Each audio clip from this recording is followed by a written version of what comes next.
There is a city in America that knows what it means to lose everything and keep going anyway.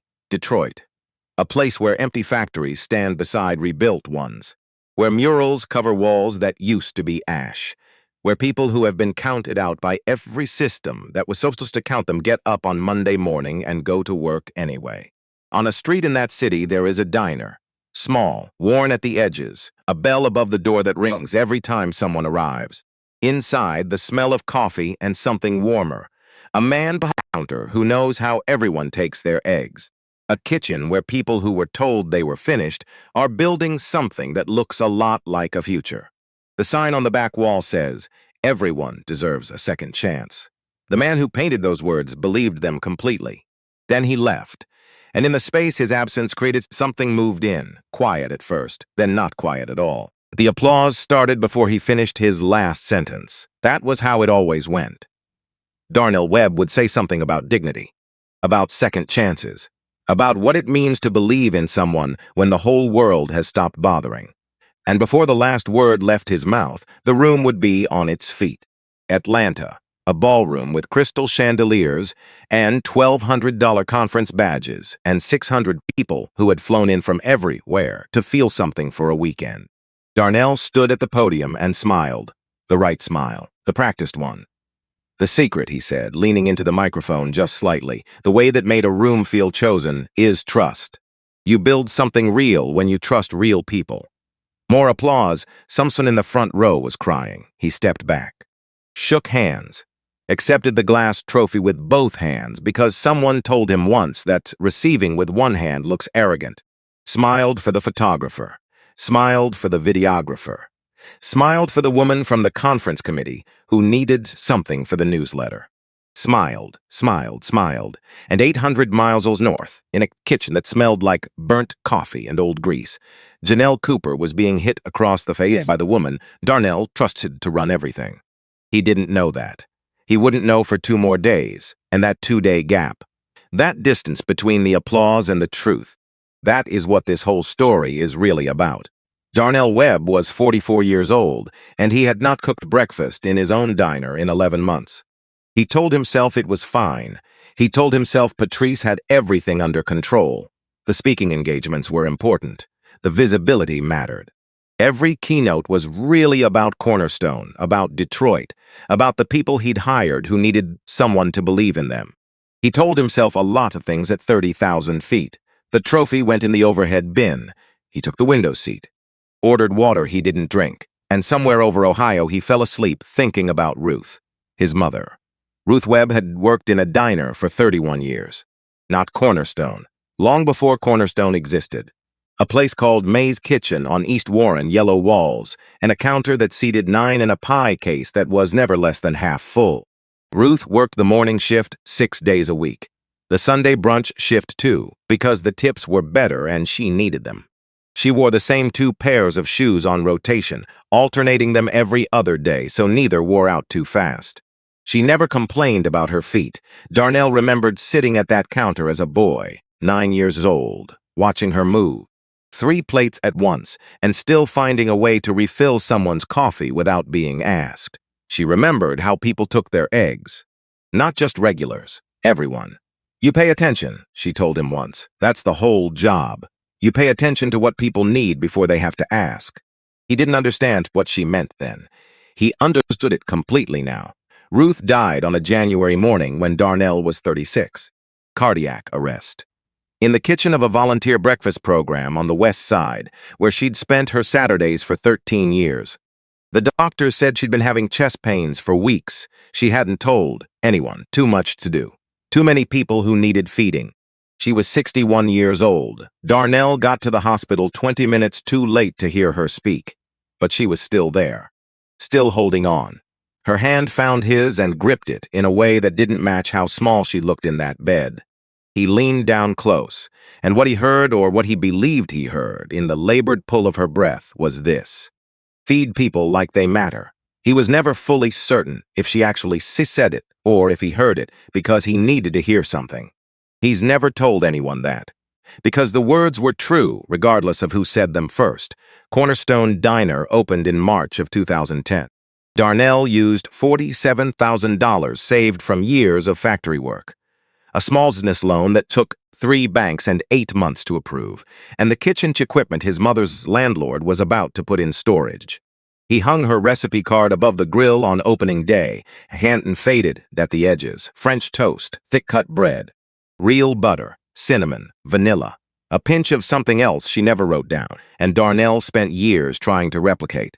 He painted on the back wall in letters big enough to read from the door. Diversley deserves a second chance. Come in hungry, leave feeling human, he meant every word. In the early years, he was there every single day. First one in, last one out. He learned Mr. Hadley at table 4 needed his coffee on the left side because of a tremor in his right hand. He learned the construction crew from the housing project on Mack Avenue always needed their orders fast because their foreman docked pay for long breaks. He learned all of it by being present, by paying attention, and he hired people nobody else would call back. Dion Briggs came in 2 years after Cornerstone opened, 22 years old, tattoos from wrist to collarbone, a record for theft that followed him like a second shadow. He'd applied to 14 restaurants, heard nothing from any of them. He walked into Cornerstone with his file in a folder, slid it across the counter, and said, "I know what it says. I also know how to cook. Just give me 1 day." Darnell gave him a week. Dion never left. Janelle Cooper showed up the year after, 25 years old, 2 daughters, a custody arrangement that was really just her doing everything alone while someone else did nothing. She had a gap in her work history that she'd tried to explain in her cover letter and then stopped halfway through because she'd explained it so many times to people who didn't care. Darnell read the half-finished explanation and hired her on the spot. "The fact that you stop explaining," he told her, "means you know your worth. I need people who know their worth." She looked at him like she wasn't sure if he was joking. He wasn't. Yvonne Stokes came 3 years in, 33 years old. 7 years was on the back end of a situation that involved a man who was no longer in the picture and a series of decisions she didn't explain to people she'd just met. She had a federal housing assistance file that made certain employers nervous. Not Darnell. "Come in Monday," he said. "Wear comfortable shoes." Within 18 months, Yvonne was the person every new hire came to with questions. Not management.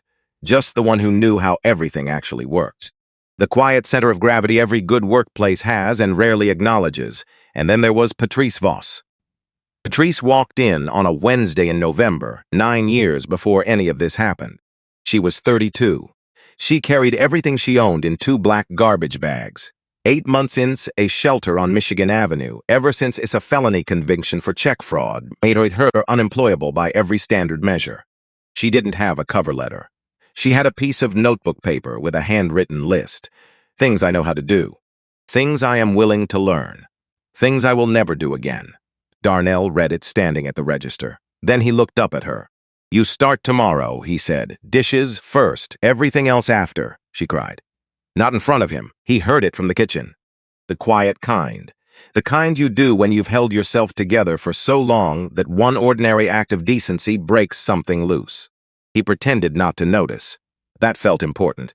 Patrice worked with the focus of someone who understood exactly how rare the opportunity was. Early every shift, late every close.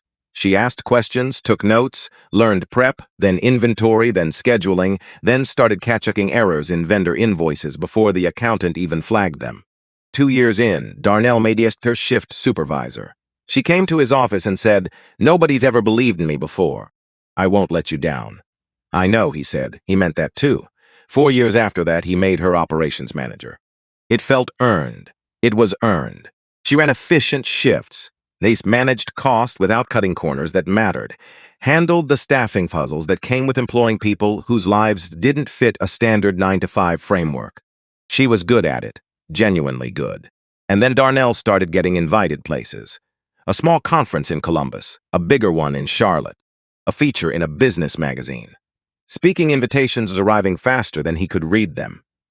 A keynote fee that made his accountant do a double take. And slowly, then faster than slowly, Darnell stopped being the man at the grill and became the man at the podium. He told himself it was the same work done differently. It wasn't. The email from Gerald arrived on a Tuesday. Gerald Washington, 58 years old, Darnell's accountant and one of his oldest friends. They'd grown up 4 streets apart. Gerald had a way of writing emails that got to the point before you finished the subject line. This subject line said, "Urgent, need you to look at this tonight." Darnell was at a pre-conference dinner in Boston. Someone across the table was explaining a disruption strategy, and he was nodding in a way that meant he'd stopped listening 3 minutes earlier. He read the email under the table. Labor costs up 18 over 6 months. Revenue flat. Annual turnover rate jumped from 11 cents or 44% in the same window. At the bottom, either something is very wrong or I'm reading this wrong. Call me. Darnell typed back, "Talk to Patrice. She'll have context." Put his phone face down. Listen to the disruption strategy for another 20 minutes. He would think about that moment later. For a long time, the specific instant he put the phone face down and returned to a conversation about disruption while Gerald's number sat there, telling him something was already disrupted. Something real, something he had built with his hands, but that night he slept fine. The text came at 2:08 in the morning. Unknown number, no greeting, just check your people, before it's too late. He stared at it, opened his messages, and scrolled back. 4 more, different numbers each time, same 3 words each time. The first one had arrived 11 days ago. He'd deleted it. Figured it was a wrong number making a dramatic exit from some other crisis. He didn't delete this one. He opened the photo Zoe had sent earlier that evening.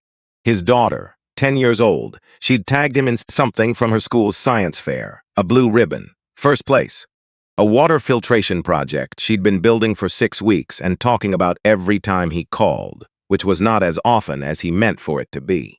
The timestamp on the photo was 4:47 p.m. He'd been on stage at 4:47 p.m. This was the 4th school event he'd missed this year. He sat on the edge of the hotel bed, looked at Zoe's ribbon, looked at the text, "Check your people." Before it's too late, he opened his laptop, found the next flight to Detroit, 6:15 a.m. Direct, he booked it without thinking about it further. Then he texted Patrice. "Conference extending a few more days. All good your end?" Her reply came in 40 seconds. "All good here. Take your time. We've got it covered." Darnell read that message twice. He didn't know why it made the back of his neck go cold. He packed his bag, didn't sleep again. He checked into the Budget Inn on East Jefferson under a name that wasn't his. Room 112. Thin carpet, walls that didn't quite block out the highway, a window overlooking a parking lot that hadn't been repaved in years. He didn't go home, didn't stop at his daughter's, drove straight here. Gerald had sent a second email overnight with attached files. Payroll reports, scheduling records, vendor invoices for the past 8 months. A note at the top, "I don't want to be right about this, but I think I'm right." Darnell spread everything across the bed. He started with the scheduling reports Patrice sent every Friday. Clean columns, employee names, shift times, weekly totals, every single person showing exactly 40 hours, every single week, like clockwork. Too clean. He'd run a diner for years. He knew what real schedules looked like. Someone always ran long on a busy Saturday. Someone always came in early to cover a sick call. Real operations had rough edges. These had none. Then the unknown number sent something new. No text this time, just a photograph. A photo of the physical scheduling board, the real one, in the kitchen.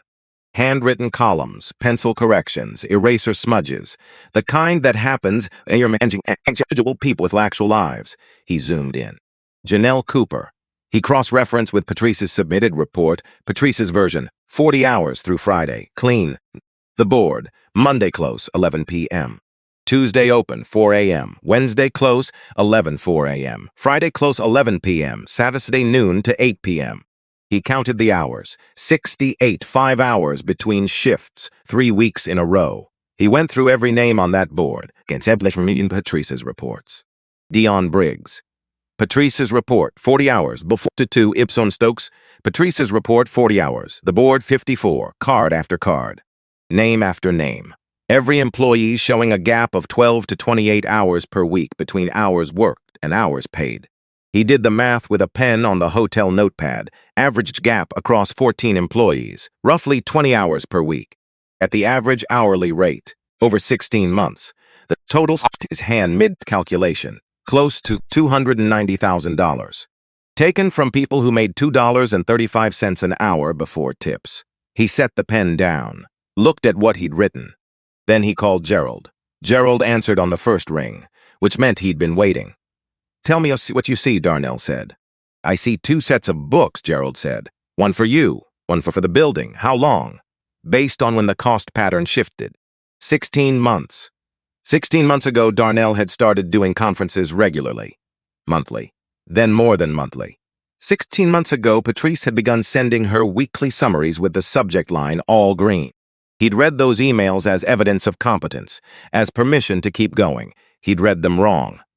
"The turnover," Darnell said. 44%, Gerald said. "People aren't leaving for better opportunities. They're leaving because they can't survive what's happening in that building." Silence on the line. "Don't call Patrice," Darnell said. "Don't tell anyone I'm back. I need 2 days. What are you going to do?" Darnell looked at the photo of the scheduling board, still open on his phone, at Janelle's name, at the close open pattern that meant 5 hours of sleep, 3 weeks running. "I'm going in tomorrow morning," he said, "as a customer." Gerald was quiet for a moment. "Be careful," he said. Darnell said he would. He wasn't thinking about being careful. He was thinking about what it does to a person. What sustains exhaustion and borrowed fear due to someone who came to you for a second chance and trusted that you meant it. He sat with that until almost 3 in the morning. Then he lay back on the bed without moving the papers. He didn't sleep. But he didn't move either. He just let the city outside be quiet around him and waited for morning to come. He found the tiger's cap at the bottom of his bag, faded navy. He'd had it for years and stopped wearing it publicly after someone at a conference told him it undermined his image. He put it on now. The jacket was old. A coffee stain on the left cuff he'd never fully removed. His mother had given it to him the Christmas before she died, and he'd kept it long past when it was something he wore in public. He wore it now. The prescription glasses changed his face enough, thickened the frame, softened the recognition. He stood in the Budget Inn parking lot at 6:45 and looked like a man going somewhere ordinary. Good, that was exactly right. Cornerstone opened at 6 a.m. He waited until the rush had started, until there were enough people that one more wouldn't register. He pushed through the door at 6:58. The bell above the door rang, his mother's idea. She'd said every diner needs a bell. Not for the sound, for what the sound means. Someone arrived. Someone matters enough to announce. The smell hit him immediately. Coffee, bacon, toast. But underneath all of it, something missing. He noticed that before he'd taken 3 steps. The French toast on the menu board was still listed. The price was still there. But the smell that should have come from that recipe, from challah and real butter and cinnamon, and the specific warmth of something made with care, was gone. He found the corner booth and slid in. Back to the wall, clear sight line to the kitchen pass-through and the office door.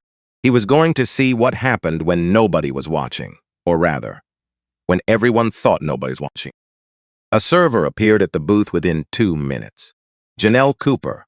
He knew her from her file, 29 years old, 3 years at Cornerstone, 2 daughters, a work history that showed the kind of consistency that doesn't get rewarded often enough. In the file photo from her first week, she had been smiling. The woman standing in front of him now was not that woman. Not exactly. The face was the same, but something behind it had been turned down low, the way you dim a lamp when you're trying to make the bulb last longer. Her eyes had the flatness of someone who has learned to think only as far ahead as the next 4 hours. "Morning," she said. "Coffee, please, and wheat toast, butter on the side." She wrote it without looking up. Her grip on the pen was slightly tighter than the task required. Her shoulders carried a set that spoke of bracing. Not for anything specific, for whatever came next, coming right up. She moved to the coffee station, poured with the efficiency of someone who had done this particular motion 10,000 times. Delivered 3 plates to a table of construction workers without writing anything down because she already knew what they'd ordered. Paused for exactly 1 beat when the ticket printer chirped with new orders. She was good at this job. She was very good at this job. And she was running on almost no sleep and had been for weeks, and not one person in this building was doing anything about it. He watched her bring his coffee. The way she set it down carefully, saucer first, handle angled toward him. Small courtesies. You keep performing even when everything else has been stripped away. Because some habits are deeper than circumstance. Toast will be right out. Thank you. She almost smiled. Something moved near her mouth and then stopped before it finished forming. She turned back to the floor. The office door opened at 7:14. Patrice Voss stepped out. Darnell had not seen her in person in 4 months. She looked the way she always looked. Sharp, composed. A woman who that appearance was a form of authority. Navy blazer over a white blouse, hair pulled back, clipboard under one arm. She scanned the room with the practiced efficiency of someone who was always checking, always noting, always managing something. Her eyes moved across Darnell in the corner booth and kept moving. He was nobody, just a man with coffee and a hat. She walked to the counter and said something to Janelle too quietly for him to catch from across the room. Janelle's posture changed, just slightly. The adjustment a person makes when they feel weather coming. Then Patrice said one word that carried. Office. Janelle set down the coffee pot and followed. The office door swung most of the way closed but didn't latch. Darnell had built this diner. He knew where sound traveled. The corner booth caught everything from that office when the door wasn't fully sealed. He'd discovered it by accident in the first year and made a mental note to fix it. He never fixed it. He was grateful for that now. Patrice's voice drifted through the gap, controlled, almost most pleasant, the kind of voice that sounds reasonable until you track what it's actually saying. You're closing tonight at 11, opening tomorrow at 4. A pause. Janelle's response, too quiet to reach him. That's the schedule, Janelle. It's been posted. Another pause. The school called again. Lunch account, 3 weeks behind now. Silence on Janelle's end. The kind that means someone is working very hard not to say something. You really need to get your personal situation organized. It reflects on how you manage your responsibilities here. Darnell set his coffee cup down, quietly, carefully, because his hand had tightened enough that setting it down any other way would have made noise. I'm docking today's pay by 2 hours. Yesterday's tardiness, 7 minutes late. He heard something that might have been Janelle starting to respond. Patrice moved through it without slowing. Do you want to discuss it further? Or do you want to get back to work? 2 seconds of silence. Yes, ma'am, that. 2 words delivered in the register of someone who has said them so many times they've stopped being words and become a reflex. A survival mechanism, the verbal equivalent of making yourself small. The office door opened. Janelle walked out, eyes forward, back straight. Face arranged into something that would read composed to anyone who wasn't paying close attention. Darnell was paying close attention. He watched her reach the coffee station. Watched her turn her back to the room for just a moment. Watched her press one hand flat on the counter. 3 seconds. Then she picked up the coffee pot and turned back around. 3 seconds was all she allowed herself. The door rang at 8:14, not the bell above the entrance. The actual quality of the moment changed before the sound finished. A little girl walked in, 6 years old, pink jacket with a button missing at the collar. A backpack that was slightly too large for her, the kind that makes small children look like they're being carried by their luggage. Her shoes lit up pink with every step. She looked around the diner with the focused expression of a child on a mission. Then she found Janelle. Mommy. Janelle spun, and Darnell watched something happen to her face that he hadn't seen yet. The controlled flatness cracked open, not with relief, with something closer to fear. Cora, baby, what are you doing here? You're supposed to be at school. I forgot my lunch money. Mrs. Aldridge said I should come find you. Cora, the older daughter, 6 years old. He'd read the file. How did you get here? I walked. It's only 2 blocks. Janelle came around the counter fast and knelt down to her daughter's level. She didn't check first whether Patrice was watching. She just went. You cannot walk here by yourself, you know that, but I was hungry. Janelle opened her apron pocket and pulled out her wallet. Brown leather, worn at the corners. She opened it and looked inside. $6. Darnell could count it from the booth. She took all of it, pressed it into Cora's small hand. For lunch today and tomorrow. I'll bring more Friday, okay? Cora looked down at the bills, then back up. But Mommy, what about your lunch? I eat here, baby. I have food here. A lie. Delivered in the steady voice of a woman who had learned which lies were acts of love and which were acts of survival. This one was both. Okay, Cora said in the satisfied way of a child who believes you because she needs to. Janelle pulled her in for exact 2 seconds. Tight, then held her at arm's length. Go straight back. Don't stop anywhere. Right to class. Okay, Mommy. Tell Mrs. Aldridge I said thank you, okay? I love you. Love you too. Cora turned and walked to the door, backpack bouncing, shoes lighting up pink with every step. The bell rang. She was gone. Janelle stood up, smoothed her apron with both hands, turned around. Patrice Voss was standing 3 feet behind her. She had appeared without sound, the way people do when they've made a habit of watching without being seen. She looked at the door where Cora had just walked out. Then she looked at Janelle. Get it together, she said quietly, or it goes in the file. She walked back to her office. Janelle watched her go. Then she picked up an empty coffee pot and carried it to the machine to refill it. Her back was straight. Her steps were even. She didn't make a sound, not one. Darnell had not touched his coffee in several minutes. It had gone cold. He looked down at the wheat toast that had arrived at some point, white bread. The butter, a pale yellow that told him it was margarine before he'd even lifted it. No cinnamon smell anywhere near it. Someone had changed the suppliers, bought cheaper bread, substituted margarine for butter, changed the recipe his mother had written on a card and he had promised to maintain, and kept charging the same price. The margin on the difference pocketed somewhere. He already knew where. He looked up.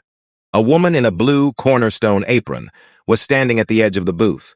She hadn't approached. She was simply there, in the way of someone who had learned to arrive without drawing attention. Yvonne Stokes, 38 years old, 7 years at Cornerstone. He knew her face from the early days when he'd been present enough to know everyone's face. She looked at him with an expression that held no question about who he was. Mr. Webb, she said. Quiet. Steady. Not a question. He met her eyes. Back hallway, she said. 3 minutes. Then she walked away like she'd just checked on a table. Like she hadn't just identified a man in disguise and arranged a meeting in 8 words. 7 years, he thought. She had been here 7 years, and she had to do it exactly like that. In code, in whispers, in the margins of an ordinary morning, because any other way carried a cost she couldn't afford. He left a 20 on the table, walked to the back hallway. The hallway was narrow, bleach and old pipes. A mop bucket in the corner. One fluorescent light overhead doing the work of 2 because the other had burned out and nobody had replaced it. Yvonne was already there. She looked at him steadily, the look of someone who has rehearsed this moment many times and is now simply doing it. I'm the one who's been texting you, she said. I know. I know you know. I'm saying it out loud, so we're starting from the same place. He nodded. That was fair. I know about the schedules, he said. The time cards. I've seen the board. That's not all of it. She reached into her apron pocket and pulled out her phone, opened a screenshot and held it toward him. She's been selling our information, names, phone numbers, home addresses, social security numbers. She pointed to a column, $50 per referral. Payday loan companies, predatory ones. I've gotten 12 calls in the last 3 weeks from lenders I never contacted. He looked at the image on her screen. A spreadsheet. Employee names he recognized running down the left column. Their personal information filling the rows beside each name. A final column labeled referral fee, $50, every row. He looked up from the screen. Why didn't you contact me sooner? He said. She looked at him with the patience of someone who had answered this question in their own head many times already. 8 months ago, I used the contact form on the Cornerstone website, she said. The one that says, reach out with questions or concerns. Patrice managed that inbox. The week after I submitted it, my hours got cut from 40 to 14. No explanation in writing. Just the new schedule. She put her phone back in her pocket. At 14 hours a week, I couldn't cover rent. I picked up a second job across town. The commute made me 7 minutes late here twice in 1 month. She documented both. A pause. I stopped trying after that. Started texting from numbers she couldn't trace. The contact form on the website. He had a contact form on his website, and Patrice had been the one reading it. He stood in that flickering hallway and absorbed that. There's something else, Yvonne said. In her desk, bottom drawer, she keeps 2 sets of time cards in there, a ledger, and something in a folder she doesn't label. She reached into her apron pocket again, pulled out a small brass key. I made a copy 6 months ago. After I understood what was happening, I've been carrying it since. She held it out. I couldn't use it. She knows about my housing assistance file. She made sure I understood she knew. She pressed the key into his palm. But you can. It's your building. He looked down at the key. Small, ordinary. The kind of object that shouldn't carry the weight it was carrying. Tonight, he said, after close. She leaves by 11:30. I'll pop the back door. Cleaning crew doesn't come until 1. She picked up the mop bucket, carried it toward the kitchen, like nothing had happened. Like she hadn't just handed a man the proof that could change everything. Hallway of a building where she'd spent 7 years, on a morning when she still had 5 hours left on her shift. Darnell walked back through the dining room, past Janelle refilling coffee at table 2, past Dion visible through the kitchen pass-through, moving with the focused precision of someone who loved the work, even when the work had stopped loving him back. He pushed through the front door. The bell rang. He stood on the sidewalk, Detroit morning, cold, ordinary, a bus pulling away from the stop at the corner. 2 women in scrubs walking toward the hospital, 3 blocks east. A man in a work jacket waiting at the light. The city going about its business. He walked to his car and got in, put his hands on the wheel, and drove. No destination, just the sissy, his city, the one that had collapsed in 2008 and kept going anyway, because that's what Detroit did. Boarded storefronts next to renovated ones, a mural of a woman's face on a wall that used to be a burned-up lot. Kids with backpacks, somebody's grandmother on a porch, even in the cold. He drove until he found himself stopped on the block where his mother used to live. The building was still there. Different management sign, new paint on the trim, but the same windows, the same fire escape where Ruth used to sit on summer evenings with a glass of sweet tea and wave at the neighbors. He sat outside that building for a while, not thinking in any organized way, just sitting with the shape of everything. Then he drove back to the Budget Inn, spread the papers across the bed again, and waited for 11:30. He went in through the back door at 11:51. The rubber wedge Yvonne had left held the door just enough. He pulled it open, stepped inside, and let it close quietly behind him. Dark kitchen. Equipment off and cooling the grill. The fryers, the industrial dishwasher with its door left open to dry. Emergency exit signs painting everything red. He stood still for a moment. Nothing. Just the building settling. Just the city outside, doing what cities do at midnight. He moved through the kitchen without lights.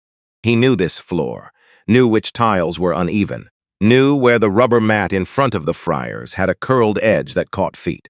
16 months away, and his body still remembered, still curled. Nobody had fixed it. The office at the end of the hallway off the kitchen. Yvonne's key, first try. He stepped inside and pulled the door mostly closed behind him. Phone flashlight aimed low, away from the window. Patrice's office looked the way she ran everything. Organized, deliberate, inbox tray with papers sorted by size. Pens in a cup, points down. A whiteboard on the wall with the coming week's schedule in her blocky handwriting. A framed print above the desk. Squeezerick Discipline. He looked at that for a moment. Then he went to the desk. Bottom drawer first. 2 accordion folders, fat and rubber banded. The first labeled payroll in black marker, the second with no label. He took out the unlabeled one, time cards. He spread them across the desk and cross-referenced against the payroll folder. Janelle Cooper, week of November 4th, unlabeled. Monday in at 10:45 a.m., out at 11:17 p.m. Tuesday in at 3:52 a.m., Wednesday in at 10:58 p.m. Payroll folder, same week, Janelle Cooper. Total hours, 40. He set both cards side by side. He had built this place, laid the floor plan out on graph paper at his kitchen table, chosen the tile, painted those words on the back wall himself, one letter at a time, and for 16 months, someone had been running a shadow version of it underneath. He photographed every card, every discrepancy, every week going back to when Gerald's numbers first shifted. His phone arm ached before he was halfway through. He kept going. When he finished with the time cards, he returned both folders to their exact position, rubber bands in place. Folders at the same angle. He was careful about it. He opened the center drawer, standard supplies, and a small notebook. He opened it. Patrice's handwriting throughout. He read the first entry. Then he sat down in her chair. The notebook was not a log of operational decisions. Each entry was headed with a date and an employee name. Below each name, hours worked, hours paid, the dollar difference. And then a section that made him go very still. One word, leverage. Dion Briggs, October 3rd, hours worked, 52. Hours paid, 40. Difference, $192. Leverage, parole supervision active through March. Officer contact listed by name and number. Janelle Cooper, October 3rd, hours worked, 68. Hours paid, 40. Difference, $364. Leverage, outstanding warrant. Accumulated unpaid traffic citations. Child welfare case open. Monitoring status. Single income household, no documented savings. Yvonne Stokes. Leverage. Federal housing assistance file active.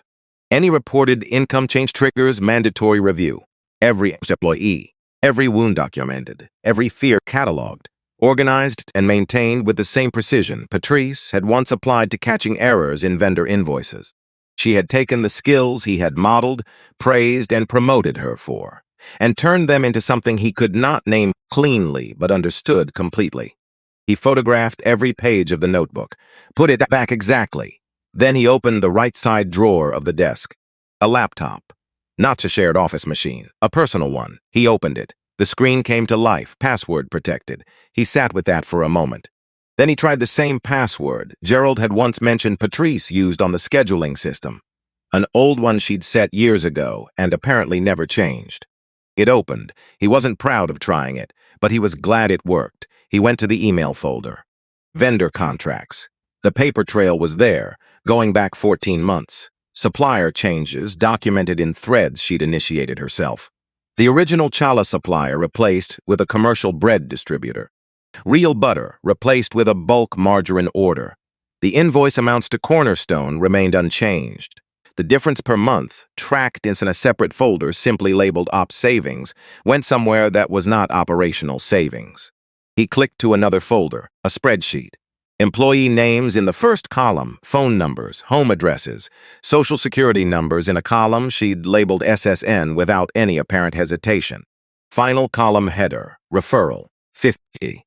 Dates in the cells beside each name. The date corresponded to the months the charges had started appearing on credit report. If anyone had been checking their reports, which people working 68 hours a week on 5 hours of sleep between shifts generally do not have the bandwidth to do. He took screenshots of everything, the vendor threads, the savings folder, the spreadsheet, the column header, the dates. Then he closed the laptop, returned it to exactly the position he'd found it. He opened the bottom right drawer, the folder with no label, one sheet of paper, formal formatting, a complaint document. He read the respondent line, Darnell Webb, owner and operator, Cornerstone Diner. He read the complainant line, Janelle Cooper. He read the preparation date. 11 days ago. He read the signature. It was not Janelle's signature. He had her employment paperwork on file. He knew her actual signature. This wasn't in the same neighborhood. He read the full document. It was detailed, specific, dates aligned with his known travel schedule. Incidents described that had never occurred. Language accurate enough to sound credible to someone who hadn't been there. If he had come back asking questions, if she had needed to neutralize him first, it would have worked. He photographed the document, returned it, closed the folder, replaced it, stood up, looked around the office one final time. The whiteboard. Brisk discipline. He turned off the phone flashlight, walked back through the dark kitchen, past the cooling grill, past the mat with the curled edge, out the back door. It locked behind him. He walked to his car, got in, and sat. 1:17 a.m. He sat in the car on the street behind Cornerstone and did not move. He didn't call Gerald, didn't call his lawyer, didn't drive back to the budget inn. He just sat. The street was quiet. A porch light on across the way. A dog somewhere in the middle distance making a sound and then stopping. Detroit at this hour had a specific quality of stillness that wasn't emptiness, just the city breathing between its harder moments. He picked up his phone. Not to call anyone, he opened his photos, scrolled past the time cards, past the notebook pages, past the document with Janelle's forged name at the bottom. He found the photo of his mother, the one from the volunteer kitchen. His cousin Renee had taken it and sent it to him years ago, and he had moved it from phone to phone like it was a physical object he carried in a pocket. Ruth at the sink, apron on. Hair pressed flat with the heat of a working morning, laughing at something the woman beside her had just said. Open-mouthed, real. She hadn't known the photo was being taken. That's how he knew it was true. He looked at her face for a long time. He thought about what she would say if she could see him right now, sitting in a parked car at 1 in the morning outside the diner her last words had built. Having spent the last 3 hours photographing evidence of what had been done inside it while he was gone, he didn't think she would be gentle about it. Ruth Webb was not gentle when the situation didn't call for gentle. Warm, yes. Generous to a degree that ultimately cost her everything. But clear-eyed and plain-spoken. She didn't let people she loved avoid the truth of a thing. She had a look she used. The one that meant finish the sentence honestly or don't finish it at all. He tried to finish it honestly. He had built something real. Then he had left. Not carelessly in the way of someone who didn't care. Carelessly in the way of someone who had convinced himself that caring from a distance was still caring. That a message delivered to 600 people in a ballroom somehow protected the 14 people in his own building. That the standing ovations meant the work was still being done. It wasn't. While he was at podium talking about trust, Janelle had been closing at 11 and opening at 4. Dion had been swallowing questions about his paycheck because the alternative was a phone call to his parole officer. Yvonne had been carrying a copied key for 6 months with nowhere safe to use it. And he had been in Atlanta accepting a trophy for it. He pressed the back of his hand against his mouth. He was not going to fall apart in a parked car, except he was, not because of the money. He would find the money. He had the money. That part, as large as the numbers were, was the part he knew how to fix. It was the notebook, the leverage column, the careful documentation of every wound, every soft spot, everything a person carries quietly from a hard life that they don't advertise but can't fully hide. Patrice had paid close attention to all of it, had learned to pay attention from him. He had modeled it, praised it, promoted her for it. And she had taken that attention and turned it inward, used it not to see what people needed, but to identify what they feared. Every skill he'd admired in her, inverted. He looked at his mother's face in the photo. He said, out loud to no one, to the car, to Ruth, "I'm sorry." Not to Patrice, not even to himself, to her. She had given him everything she had, the recipe, the example. The words she may or may not have actually said with her last breath. He had taken all of it and built something real, and then climbed up on stages and talked about it instead of being it. He sat there until nearly 2. Then he drove back to the Budget Inn, went inside, washed his face with cold water. Looked at himself in the bathroom mirror for a moment, not long. He went back to the bed, moved the papers to the chair, set his alarm for 5:45. And sometime between 2 and 5:45, he slept in shallow, incomplete pieces that weren't really sleep. More like the body demanding minimum maintenance despite everything the mind was doing. He dreamed about the kitchen. Not tonight's kitchen, dark and cold and wrong. The kitchen from the first years. The one that smelled like cinnamon and slightly burnt butter, because he kept the heat too high on the French toast, until Ruth came in twice to visit and told him to lower the flame. Low and slow, she'd said. You're not in a hurry. The bread knows what it needs. He woke at 5:44. 1 minute before the alarm. He lay there for that minute. Then he got up. Not the disguise this time. Not the hat and the stained jacket. He put on the suit, navy, the one he wore to things that mattered. Because this was a thing that mattered. He was parked across from Cornerstone at 6:50, watching the morning shift arrive. Dion came first. 6:45, fast walk, hands in his jacket pockets, shoulders up against the cold. He took out his keys at the door and let himself in without looking around, the way you do when a place is so familiar you've stopped actually seeing it. Janelle arrived at 7 on the dot. Paper coffee cup from the gas station on the corner. She stopped at the door and checked her phone once before going inside. The kind of check that means she was looking for a message from her daughter's school. Yvonne at 7:10. She didn't look toward the car, but as she reached the door, she paused for just a half second in a way that meant she knew he was there. Darnell sat across the street until 7:14. Then he got out. He didn't adjust the suit, didn't check his reflection. He walked across the street, put his hand on door, and stood there for exactly 3 seconds, because the last time he'd walked through this door, he had been invisible. A man in a hat, nobody. Now he was going to be the thing that changed everything for every person inside. He was not ready. He was also not going to wait until he was. He pulled the door open. The bell rang. And the room changed. Forks stopped. Coffee cups paused midway to mouths. A man at the counter turned around, looked at Darnell, turned back, not recognizing him. A woman at the window booth looked up, then down, then up again, slower this time. Gisnelle was at the coffee station with her back to the door. She turned at the sound of the bell the way she always turned, the automatic response of someone trained to acknowledge every entrance. She saw him. The coffee pot left her hand. Not dramatically, it didn't fall. It slipped sideways, and she caught it against her hip, which meant hot coffee across her apron, and probably her arm, but she didn't react to that. She stood holding the pot against her side and looking at him with an expression that moved through several things very quickly. Disbelief, recognition, something that might have been relief but was moving too fast to name. Her mouth opened. Nothing came out. From the kitchen pass-through, Dion's face appeared. He'd heard the bell and the quality of the silence that followed it. He looked at Darnell, stepped back from the window, the office door open, Patrice. She came out the way she always came out. Controlled, prepared. Her face assembling the professional welcome it kept ready situations. Then she processed who she was looking at. The welcome shifted, still a smile, but working considerably harder than a smile should have to work. Mr. Bright. Even. What a wonderful surprise. I didn't know you were. Patrice. His voice came out level, not raised, level. I need everyone out here. All staff, right now. A beat, of course. The clipboard came up slightly, a reflex. Let me just. Now, Patrice. She heard the thing underneath, the level voice. She turned toward the kitchen. Dean. Walter. Everyone front of house. Out here, please. The kitchen door swung open.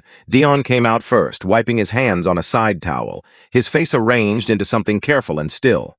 Behind him, a prep cook named Walter, who had been at Cornerstone 4 months. Then the weekend dishwasher, Bryant, 20 years old, who said very little and noticed everything. Yvonne came from the back of the house. She walked to a position near the counter and stood with her hands clasped in front of her. She did not look at Darnell. She looked straight ahead. Janelle was still near the coffee station. She hadn't moved since catching the pot. Darnell looked at her. Come here, please, he said. She came, both hands still around the coffee pot, knuckles pale. He lowered his voice, so it was only for her. You're not in trouble. You're safe. Do you understand me? She looked at him for a moment. Then she nodded, small and fast, like she was afraid that if she moved too much, she'd break the thing he'd just said. He turned to face the room, staff near the counter, customers at their tables, nobody pretending not to watch, nobody getting up to leave. My name is Darnell Webb, he said at room volume. I own this diner. He looked at Janelle. Janelle, how many hours did you work last week? She glanced once toward the office, then back at him. 68, she said. The word landed in the room and stayed there. How many were you paid for? A breath. 40. He let that sit for a moment. Let the math do what math does when it's spoken out loud in front of people who can feel the weight of it. Dion. Same question. Dion's jaw moved. He looked at Patrice once briefly, the way look at a thing you're done being afraid of. 52 worked, he said. 40 paid. Yvonne. 54 worked, Yvonne said. 40 paid. Silence. The woman at table 6 had stopped eating. She was very still, with her hands flat on the table. Darnell reached into his jacket and took out his phone. Every week, the payroll records submitted to me show every employee at this location working exactly 40 hours. Clean numbers. No overtime, no variation. He held up the phone so the room could see the screen. 2 nights ago, I found something else. Patrice's voice came in fast. Mr. Webb, I think we should handle this privately. There are customers. She docked pay in front of customers, he said. Threatened people in front of customers.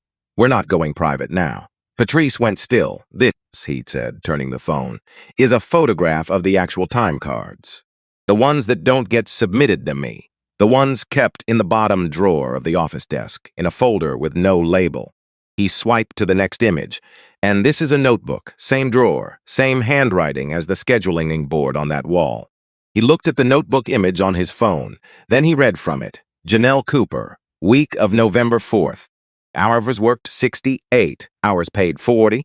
Dollar difference, 364. He stopped for one breath. Leverage, outstanding warrant, accumulated unpaid traffic citations. Child welfare case open, monitoring status, single income household. Janelle made a sound so small most people in the room probably didn't hear it. He kept reading. Dion Briggs, same week. Hours worked 52, hours paid 40. Another breath, leverage, parole supervision active. Officer contact. Dion was absolutely still. Yvonne Stokes, leverage, federal housing assistance file active. Any reported change in income triggers review. He lowered the phone. The room had the specific quality of a space in which no one is breathing by choice. Patrice's voice came out different now, stripped of the polished surface. You had no right to go through my desk. I own the desk, Darnell said. I own the building. I own the business. And what you have been doing in this building for 16 months to the people I hired and promised to protect is theft. It is extortion, and it is fraud. I kept this place running, she said. The pleasantness was fully gone now. What was underneath it was something harder and older. While you were gone collecting awards, I kept the doors open. I kept it alive. You kept it running on stolen hours and borrowed fear, he said. That's not keep something alive. That's feeding off it. She looked at him, and he looked back at her with something that wasn't anger, was past anger. Something that had been sitting in a parked car at 1 in the morning until it became completely clear. I have every time card, he said. Teens, the notebook, the vendor records showing the supplier changes and the margins you kept. Documentation of employee information sold to third-party lenders. He paused, and the complaint document, the one in the unlabeled folder, with the forged signature. The color left her face in a way that was visible from across the room. Walk out now, he said. Or I call the police and you leave a different way. You have 30 seconds. She looked around the room, at Janelle, at Dion, at Yvonne, at customers who had stopped being customers for the duration of this and become witnesses. Nobody gave her anything she could use. She reached for her blazer, draped over the office doorframe where she'd hung it at the start of the shift. She took it by the collar and folded it over one arm. She looked at Darnell one final time. I kept this place alive while you went and became someone, she said. Don't forget that. He didn't say anything for a moment. Then, you kept it alive on stolen time and borrowed fear. And the people you stole from are still here. You're not. She walked to the front door. She did not look at anyone. The bell rang. She was gone. The restitution checks went out on Friday. Gerald hand-delivered them. Darnell had asked him to. Not mailed, not transferred. Hand-delivered, in envelopes, with a letter Darnell had written himself at the budget-in desk at 4 in the morning. No legal language, no corporate framing. What had happened, what was being done, what would happen next. Plain sentences from the person responsible. Darnell was in the dining room when Gerald came in. He watched. Janelle opened hers at table 3 on her break. Coffee in one hand. She read the letter first, then the envelope with the check. She went still, put both hands flat on the table. One breath, deep and controlled. The kind that means something is moving through a person that they are choosing not to perform for anyone watching. She looked up and found Darnell across the room. He didn't say anything, neither did she. She looked back down at the check. He looked away, because some moments belong only to the person having them. Dion opened his in the kitchen, standing at the prep counter, still in his apron. He read it twice, folded it precisely into his back pocket, went back to his cutting board. His hands were steady, but he was working slower than usual. Yvonne read hers in the break room. She came out 20 minutes later and found Darnell at the counter. My sister's been driving on a broken transmission for 4 months, she said. I've been trying to figure out how to help her. He looked at her. Now I can, she said. She went back to the floor. He stood at the counter after she walked away and thought about what she'd just described. Not the number on the check. What the number made possible. One transmission, one sister. One problem a person had been carrying alone because the money to solve it had been taken from her woke stolen hour at a time. That's what had been stolen, not a line item, not a quarterly variance, the specific ordinary dignities of being able to do something for someone you love. He wrote that down in the notebook he'd started keeping. One column, things to fix, things to build, things he would stop neglecting. Crossed off only when done. 3 days as after the checks went out, Darnell called the lawyer he'd mentioned to Janelle. Not the labor attorney from Table 6, though she was already working on the wage claim. A different one. A woman Gerald knew who handled accumulated citation warrants and the kind of compounding legal situations that happen when someone is working 68 hours a week and doesn't have 4 hours to sit in a city clerk's office. He told Janelle about the call that afternoon. She was rolling silverware at the end of her shift. She's already reviewed the file, he said. The warrant is clearable. Citations plus fees. She thinks it can be resolved in about 3 weeks if you want to move forward. Janelle kept rolling silverware for a moment, and she stopped, started again. There's nothing that comes with it. No conditions on the job or anything like that. No, he said, it's your warrant, your case, your decision. I'm just telling you the option exists and the path is clear if you want it. She set down the silverware, looked at the table. Yeah, she said, I want it. Warrants clear 10/28 Tuesdays. Darnell knew because Janelle came in on that Thursday, and something about the way she moved through the morning was different. Not dramatic, not announced. Just lighter in a way that was visible if you'd been watching her long enough to know the difference. He didn't say anything about it. She didn't either. Some things don't need to be named to be real. The first week without Patrice had a strange quality. Not bad, just strange. A room where a window has been opened after a long winter. Different air, different light. People moving differently through it. Janelle stopped at the end of Monday's shift and stood by the door for a moment. You okay? Darnell asked. She thought about it. Not the automatic fine. I keep waiting, she said. For what? Something. She was always there at the end of shift. Checking something, noting something. She put on her coat. My body hasn't caught up yet. It takes longer than it should, he said. That's not a flaw. That's just how it works. She left. He stood there thinking about what sustained vigilance does to a person, not just the theft, not just the hours. The daily cost of being always half-braced. That doesn't dissolve because the source of it is gone. It unwinds on its own timeline, slowly, and you have to let it. He added something to his notebook. Bring in a counselor, not a hotline on a laminated card. An actual person who understood what this kind of environment did to people over time. Available, regular. No paperwork to access. He crossed it off 11 days later. Beverly Oaks started as COO on a Monday morning 4 weeks after the council voted her in.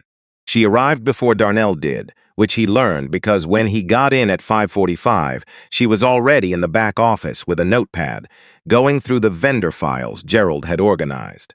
She had made coffee. There was a cup waiting on the counter with a post-it that said Mr. Webb in handwriting that was small and exact. He stood at the counter and drank the coffee and thought that this was a good sign. Her first weeks, she shadowed every shift without commenting on anything. Just watched, asked questions at the end of each day, not about numbers, about people, who covered for whom, who the new hires went to when they were confused, what the rhythm of a Saturday brunch looked like from the inside. At the end of that first week, she met with the council. Darnell was not in that meeting. They had asked him not to be, which was exactly the right call and which he accepted without discussion.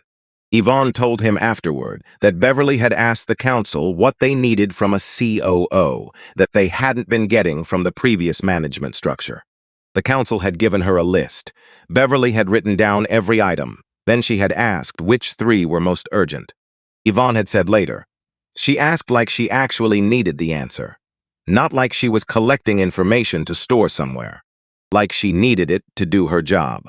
That was the whole difference. Within her first month, Beverly renegotiated 2 vendor contracts, found a scheduling software integration that eliminated the manual time card process entirely, and proposed a shift differential policy for close open rotations that the council approved unanimously. No more 5 hours between shifts without premium pay and written employee consent. The policy went into effect on a Tuesday. Nobody made an announcement about it. It just became the way things worked, which was, Darnell had come to understand what real change actually looked like. Not the moment of confrontation, not the speech in the middle of the dining room. Those were necessary, but they were just the clearing. What happened in the cleared space afterward was the actual thing. The restitution checks went out on Friday. Gerald hand-delivered them. Darnell had asked him to. Not mailed, not transferred digitally. Hand-delivered in envelopes, with a letter Darnell had written himself at the budget-in desk at 4 in the morning. No legal language, no corporate framing. Just what had happened and what was being done about it, and what would happen next, written in plain sentences by the person responsible. Darnell was in the dining room when Gerald came in. He watched. Janelle opened hers at table 3, on her break, coffee in one hand. She read the letter first. Then the envelope with the check inside. She went still, put both hands flat on the table. One breath, deep and controlled. The kind that means something is moving through a person that they are choosing not to perform for anyone else. She looked up and found Darnell across the room. He didn't say anything, neither did she. She looked back down at the check in her hands. He looked away, because some moments belong only to the person having them, and being witnessed changes them into something else. Dion opened his in the kitchen. Standing at the prep counter, still in his apron, he read it twice, folded it precisely, and put it in his back pocket. Went back to cutting vegetables. His hands were steady, but he was working slower than usual. Yvonne read hers in the break room. She came out 20 minutes later and found Darnell at the counter. "My sister's been driving a car with a broken transmission for 4 months," she said. "I've been trying to figure out how to help her." He looked at her. "Now I can," she said. She went back to the floor. He stood at the counter after she walked away and thought about what she'd just described. Not the number on the check. What the number represented. The specific thing that had been out of reach for 4 months and was now reachable. One transmission, one sister, one problem that a person had been carrying alone because the months to solve it had been taken. That's what had been stolen. Not abstract dollars, not a line item in a quarterly report. The small specific dignities of being able to do something for someone you love. He wrote that down in the notebook he'd started keeping. Not like Patrice's notebook, nothing like that. His had one purpose. Things to fix, things to build, things to stop neglecting, and he crossed items off only when they were fully done. Not started, not in progress, done. The first week without Patrice was strange in the way a room is strange when a window is opened after a long winter. Different air, light at different angles, people moving differently. Janelle stayed at the end of her Monday shift and stood by the door for a moment before leaving.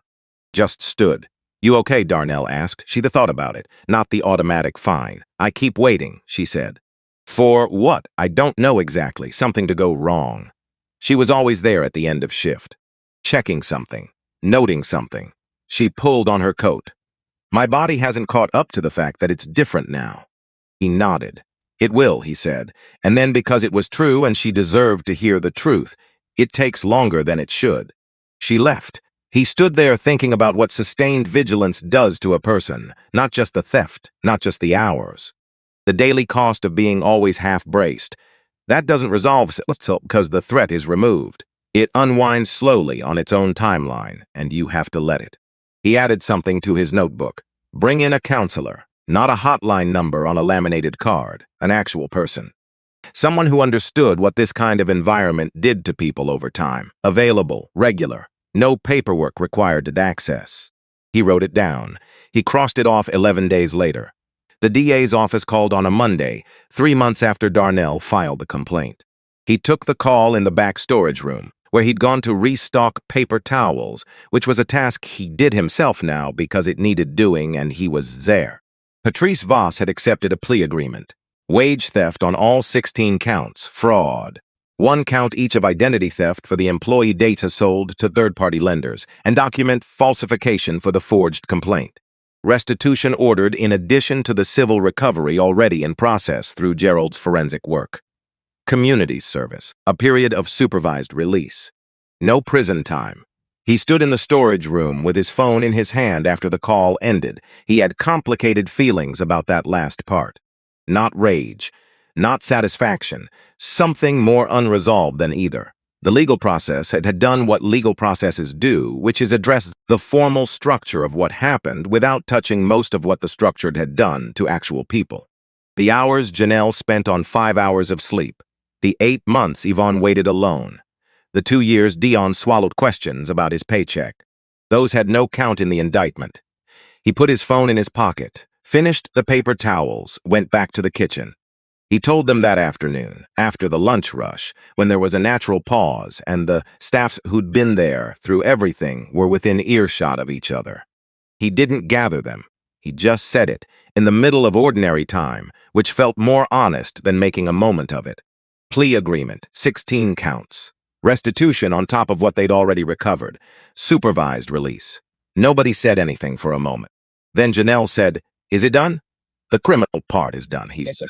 "The civil recovery is still working through." Gerald thinks there's more to get back from the vendor margins. Could be another few months. She nodded. Dion said, "Does she have to pay the restitution herself, or does it come from somewhere else?" "Herself," Darnell said. "Court ordered." Okay, Dion said. He went back to the kitchen. Yvonne was at the counter, making a note in the scheduling log. She didn't look up right away. When she did, she looked at Darnell for a moment without speaking.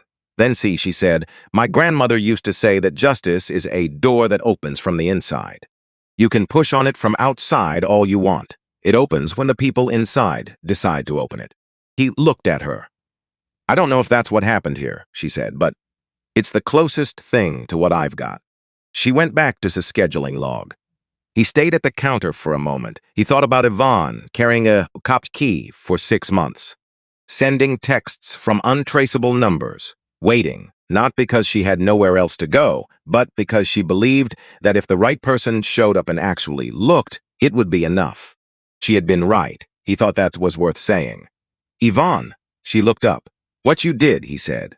"The 8 months, key, the texts. I know what that cost." She held his gaze. "I know you know," she said. "That's why I did it." She went back to her work. He stood at the counter for a while after that, thinking about what means when the people you've failed still bet on you. Thinking about what you do with that. You show up, he thought. You fix the mat with the curled edge. You get the custard ratio right. You come in before everyone else and you stay until the work is done. And you let people who know better than you make the decisions they're equipped to make. And you do it again the next day. That's what you do with it. The council elections were held on a Tuesday afternoon, 3 weeks after Patrice left. Folding table at the back of the dining room. A ballot box, paper ballots Gerald had printed. 5 seats. Every employee voted. Darnell voted too. 1 vote, the same weight as everyone else's. The ballots were counted by Bryant, the dishwasher, 20 years old. He took the responsibility with a seriousness nobody questioned. Yvonne received the most votes, then Janelle, then a line cook named Marcos, who had been at Cornerstone 2 years and had a reputation for fairness that the staff seemed to have arrived at independently without comparing notes. Then Walter. The 5th seat went to the Daisy, who worked Saturday and Sunday brunch and who accepted her election with the composure of someone who had quietly been expecting it. Dion had not put his name in. Darnell noticed, said nothing. After the results were announced, the newly elected council convened for approximately 45 seconds and voted Yvonne as chair. Unanimously, she accepted by saying, "First 7 a.m., before open." Nobody argued, Darnell did not argue either. He had 1 vote and a seat at the table. It felt right. More than that, it felt like relief. Dion came to him on a Thursday morning, the Thursday after the 3rd council meeting. Found Darnell in the kitchen at 6 before anyone else, setting up the French toast prep. Challah from the night before. Eggs. Vanilla. Dion stood in the doorway. Darnell kept working. "You're still here," Dion said. "Every day," Darnell said. "Like I said. Thursdays makes 3 weeks. Yes, it does." Dion came in. Not yet in his apron. He looked like he'd walked a longer route than necessary to get here. Like he'd needed the cold and the extra blocks. "I want a council seat," he said. "I should have put my name in. I didn't, because I wasn't sure I believed it yet. And now?" Dion looked at him directly. "You've been here before me every single morning for 3 weeks. I've been first in for 2 years, and you've beaten me here every day." He paused. "That's not a promise. That's a fact I can verify." "I verified it." Darnell set down the whisk. "I'll ask Yvonne about a 6th seat," he said. "The council decides, not me." Dion nodded. Then he came to the prep counter and looked at the custard. "Your ratio's off," he said. "Show me," Joel said. Dion showed him more egg, less milk, the difference between wet bread and something with body. They made the batch together in a kitchen, filling with warmth and cinnamon and the smell of food being made correctly. Neither have said anything about the 3 weeks that had led to this. Because sometimes you just fix the ratio and move forward. 3 weeks after that, the council voted unanimously to add a 6th seat. Dion ran on a single sentence. The kitchen deserves a voice at the table. He won by a margin that surprised nobody on the morning crew. The SEAT search ran through all of it. Darnell presented his favored candidate. Strong operational record. Good numbers. The council voted 4-1 against. Yvonne explained it afterward. Counter. End of day. 2 chairs facing each other. Every time she talked about the hiring program, she said managing risk, Yvonne said. Every single time. Consistent terminology. She met his gaze. The way you talk about people is how you think about them. Our people are not a risk category. He thought about Dion sliding a folder across a counter 9 years ago. I know what it says. I also know how to cook. That was not a risk to be managed. Who does the council want to see? He said. She slid a folder across. 3 names, community-rooted backgrounds, cooperative experience. One had grown up in circumstances that looked familiar. The council ran the interviews. Darnell sat at the far end of the table and asked nothing. They chose Beverly Oaks. Not his first choice, considerably better than his first choice. How do you feel about it? Yvonne asked. I feel like I would have missed her, he said. If I'd been the only one deciding, I would have looked at the operational record and missed the person. Yvonne wrote something on her legal pad. That's the point, she said. Zoe came on a Saturday in the 4th week, his daughter, 10 years old.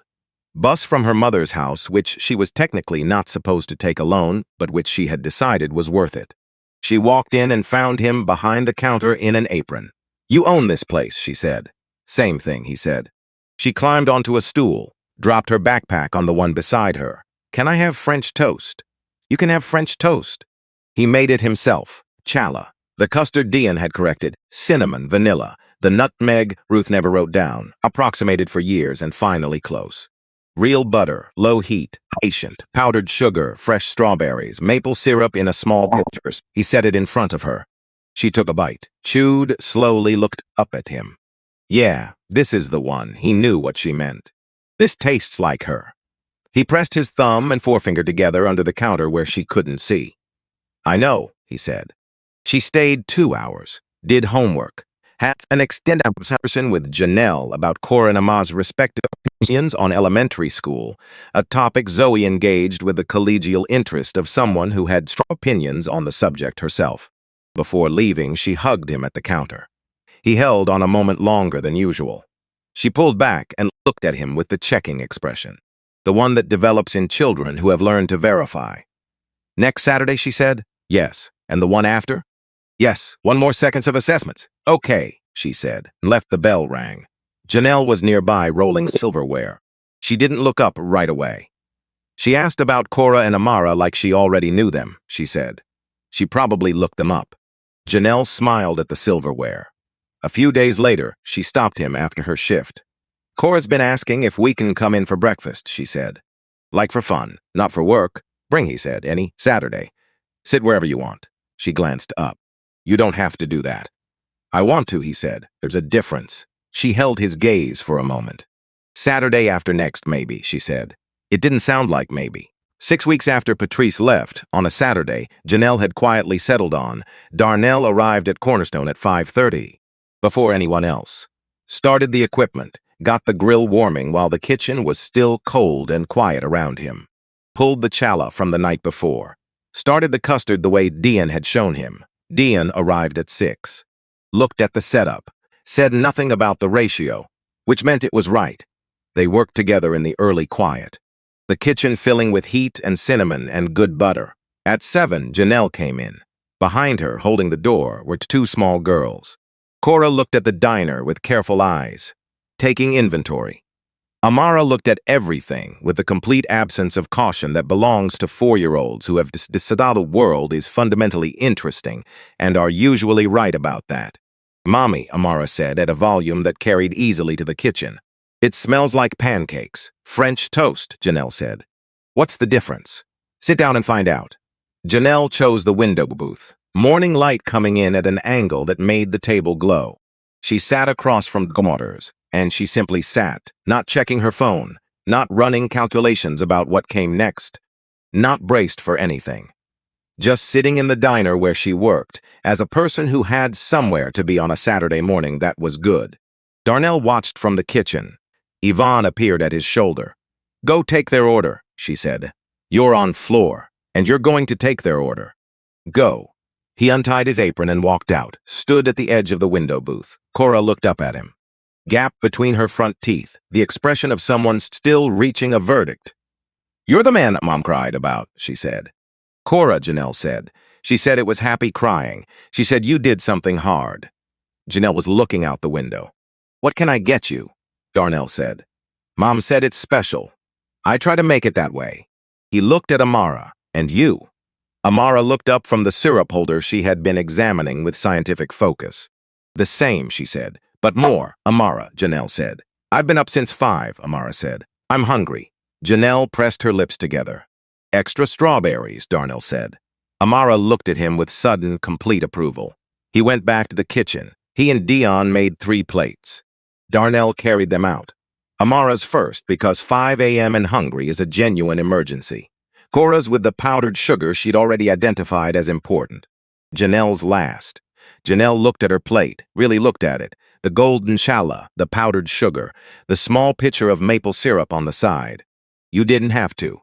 "I know," he said. "It's better warm." He stepped back. Cora cut her French toast into triangles.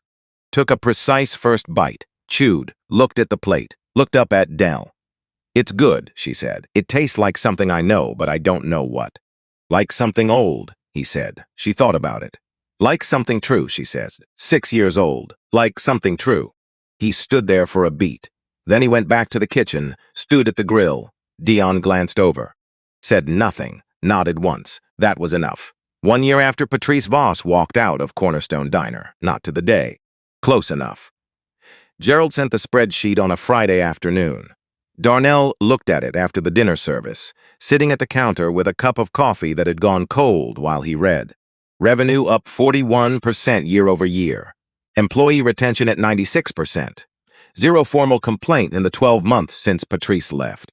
The labor attorney who had given Janelle her card on the morning of the confrontation had since referred 4 other Cornerstone employees to Gerald for financial counsel, which Gerald provided at no charge because he was that of person when you created the conditions for it. Dean had not missed a single council meeting in 8 months. He ran the kitchen agenda items with the same precision he brought to a Friday night rush. Concise, prepared, unwilling to let anything important get skipped. Janelle's warrant had been cleared for 11 months. The child welfare monitoring had closed 6 months after that, reclassified as no ongoing concern, which was the bureaucratic language for what everyone in the building already knew. She moved through her shifts differently, not lighter exactly, more settled, like someone who had put down something heavy and was still figuring out what to do with her hands. Beverly Oaks had in her first year renegotiated 4 vendor contracts, recovered $22,000 in overcharged margins from the Patrice era, and redirected it entirely into the Employee Health Fund. She had also proposed, and the council had approved, a policy that any employee facing a legal situation related to their past record could request a letter of continued employment from Cornerstone, drafted on company letterhead, to use in hearings or reviews. The policy had been used 7 times in 10 months. Ruth's French toast was on the menu by name, though the price was $1.50 higher than before. There had not been a single complaint about the price. People drove across the city for it, and some of them, when they asked who Ruth was and Darnell told them, ordered a second cup of coffee and stayed a little longer. Because some things, when they're made the right way, make people want to stay. Darnell read through the numbers, put his phone in his pocket, walked back to the kitchen. Yvonne was finishing end-of-day inventory at the prep counter, the way she did most Friday evenings, her notebook open, her handwriting precise. She had been doing this exact thing, this same end-of-week accounting, for 8 years, before the chaos of the Patrice era, and through it and out the other side. He stood nearby for a moment. She looked up. "Numbers good?" she said. "Better than good," he said. She nodded. Looked back at her notebook. "Yvonne," he said. She looked up again. "I keep thinking about what you did," he said. "Not the key, not the texts. Just 8 months of coming in every day and doing the work while you were also doing the other thing. Carrying both of those at the same time." She was quiet for a moment. "It wasn't heroic," she said. "I was scared most of it. I was scared right up until you walked through that door. I know, he said. That's what makes it what it is. She looked at him for a moment. Then she said, my sister's car is running fine, by the way. Has been since February. He nodded, he said. She closed her notebook. I'll see you Monday, she said. Put on her coat and left. He stood in the kitchen after she was gone. The equipment off now, cooling. The grill quiet. The building settling into its nighttime self. He looked around at the space his mother had inspired, and his hands had built, and 16 months absence had nearly let fall apart, and a year of showing up had brought back to something real.